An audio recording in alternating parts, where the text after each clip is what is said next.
గర్వం గల భార్య ఏం చేస్తుంది అంటే ప్రతి విషయంలో కూడా వ్యతిరేకంగా ఉండదు.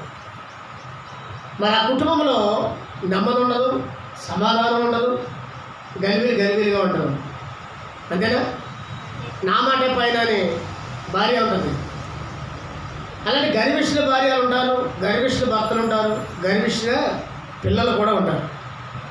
కాబట్టి వీళ్ళందరూ దేనికంటే పోల్చబడ్డారంటే భక్తిహీనకి పోల్చబడ్డారు. భక్తిహీనకి పోల్చబడ్డారు. భక్తిహీనులు మాట వీళ్ళు. కాబట్టి ఇక్కడ హృదయంలో ఏమన్నా భక్తిహీన హృదయాల్లో అతిక్రమం ఉందంట. వాక్యం ఏం చెప్తుంది?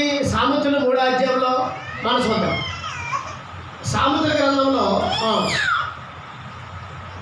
సామెతల గ్రంథము 28